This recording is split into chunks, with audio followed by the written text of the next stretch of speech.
It's good to be with you again here in the midst of such turmoil and hate. When last I joined you, the Taliban was still a far-off threat. Nancy Pelosi was still a legislative genius. The media was still ignoring the border chaos, and Joe Biden was still the kindly grandpa set on returning unity and normalcy to the nation. How quickly things seemed to change. But did any aspect of our situation actually change? Or rather, has the truth about our failed leadership class simply been revealed in stark moments of clarity? This week, I want to take a step back from the news of the moment to talk to you about the depth of our problems in America today. I want to ask you this question. Why are the very things that once united us now used to divide us? When did being a preacher, a teacher, a cop become something politically charged, and why? Who among us wants that division to exist? Who corrupted our institutions with these lies? Who made this happen? The answer is more villainous than you might suspect and more intentional than you might think, but we'll get to that.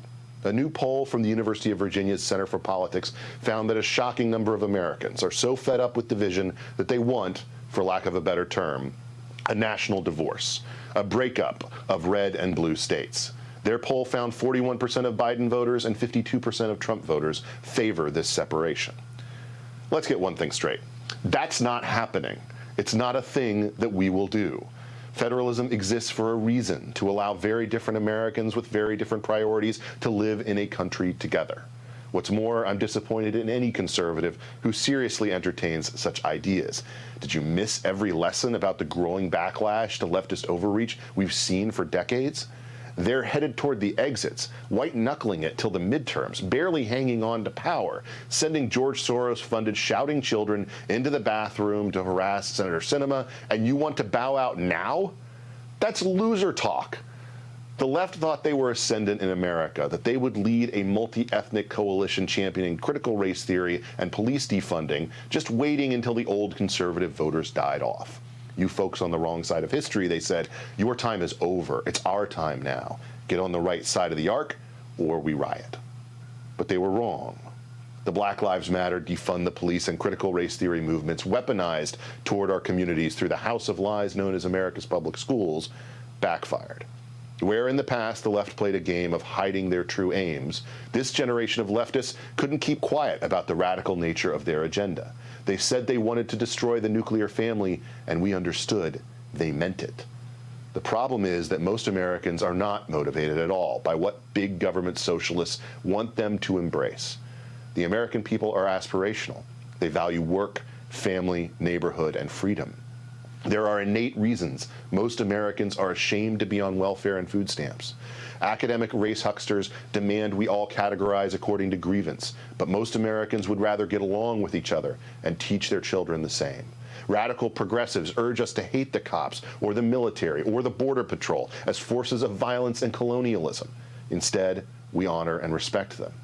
The left tries to turn you into a subject, bending the knee to their priorities in return for a life managed by bureaucrats. But most Americans still prefer the liberty and responsibility of being a good citizen. The American flag is not something to resent or burn or apologize for. We don't need a second national anthem. Old Glory is just fine for us. For most Americans, this is true. We are frustrated by what we see happening to our nation, but it is driven and fomented by a loud leftist minority, vastly overrepresented in our leadership class, in corporate and social media, in the halls of academia and Congress, in Hollywood and Silicon Valley, and, I'd bet, in your HR department. And we can't afford to be quiet about it anymore. We must recognize who they are and send the message, you're not getting away with this. Free market capitalism is our friend in this cause. The old line against corporate wokeness was that Republicans buy sneakers too. Well, more people who love this country buy things than the people who hate it. If you want to stake the spending power of millions of American families against the horde of angry wokesters still sharing apartments in Bushwick, be my guest. There are more of us than there are of you. What this will require of you, your family, of all of us, is an element of courage which doesn't allow you to be neutral. You can't just throw your hands up in the air and say, I give up. It requires you to show up, to do the work, to call out the corporations when they run afoul of their customers and the politicians when they ignore the will of the people. It requires you to respond to woke swamp creatures like Clinton bagman Terry McAuliffe, who say parents shouldn't decide what their kids learn in school, and remind him who's really in charge. We don't work for you. You work for us. You're a public servant. Serve or get out of the way. It reminds me of a quote from Captain America, inspired by Mark Twain, about as American as you can get. Doesn't matter what the press says. Doesn't matter what the politicians or the mob say. Doesn't matter if the whole country decides that something wrong is something right. This nation was founded on one principle above all else: the requirement that we stand up for what we believe, no matter the odds or the consequences. When the mob and the press and the whole world tell you to move, your job is to plant yourself like a tree beside the river of truth and tell the whole world, no, you move. The answer to our division isn't to give up on the American experiment. It's to fight and take it back. It's to say to the arrayed forces of the left, you can't have my country. We built it, we own it, it's ours, and we intend to keep it. Hey, Sean Hannity here. Hey, click here to subscribe to Fox News YouTube page and catch our hottest interviews and most compelling analysis. You will not get it anywhere else.